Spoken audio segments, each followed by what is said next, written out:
Hello and नमस्ते army, आ गए आप सभी।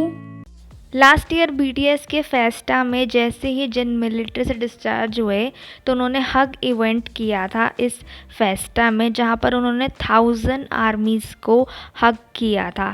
First of all he is so sweet, जो उन्होंने इतना स्वीट जेस्चर दिखाते हुए बीटीएस आर्मी को वो बहुत मिस कर रहे थे, तो इसलिए उन्होंने आर्मीज़ के लिए हग इवेंट रखा था।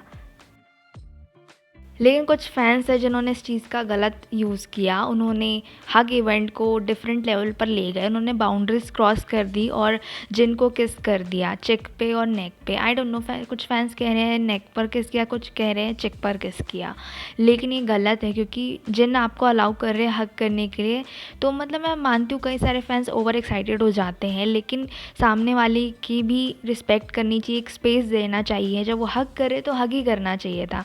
मतलब है कुछ फैंस जिनको ये चीज़ सही लगती है कि चेक पर किस किया तो क्या हो गया। Jin was so sweet at that time, उन्होंने कुछ भी नहीं कहा इन आर्मीज से, उन्होंने जाने दिया, कुछ नहीं कहा।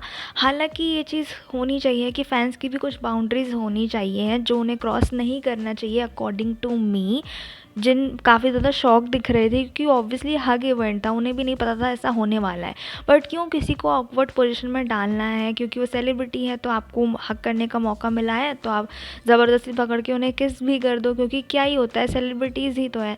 नहीं, ऐसा नहीं होता है। जिन भी काफ़ी ज़्यादा ऑकवर्ड हो गए थे उस टाइम पर, हालांकि उन्होंने कुछ रिएक्शन नहीं दिया, बट एज़ फ़ैन आपकी भी रिस्पॉन्सिबिलिटी बनती है कि आप सेलिब्रिटीज़ को रिस्पेक्ट करो, उन्हें स्पेस दो। और कुछ लोग इस चीज़ को जस्टिफाई भी कर रहे थे कि क्या हुआ अगर चिक पर किसी तो किया, ये काफ़ी ज़्यादा नॉर्मल है।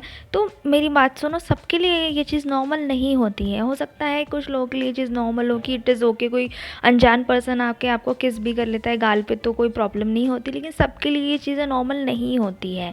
तो इस वजह से उस टाइम पर जिन ने तो कुछ नहीं कहा, लेकिन उन पर्सन पर जो कि जापानीज़ वुमेन थी, 50 ईयर्स की एज थी, उन पर केस फाइल कर दिया गया हैरेसमेंट का। पिछले साल की बात है, लेकिन उस केस को लेकर अभी बात हो रही है क्योंकि अथॉरिटीज़ ने इसको लेकर जवाब दिया है कि वो जो वुमन है उनका नाम नहीं पता है, आइडेंटिटी अभी इतनी नहीं पता है उन्हें। हालांकि वो जापानीज़ वुमन है, तो वो यहाँ एसके में नहीं है, वो जापान में है, तो वो कोशिश कर रहे हैं क्वेश्चनिंग करने की उन वुमेन के को लेकर, लेकिन अभी वुमेन के तरफ से कोई भी रिस्पॉन्स नहीं देखने को मिला है। अभी तक तो यही न्यू अपडेट आई है इस केस को लेकर। अगर कोई और अपडेट आती है तो मैं आपको बता दूंगी। कुछ लोग हैं जो जिनको ही ब्लेम कर रहे हैं इस केस को लेकर कि जिन इतना ओवर रिएक्ट क्यों कर रहे हैं, केस फाइल करने की क्या ज़रूरत थी, एक चिक पर किस ही तो किया था।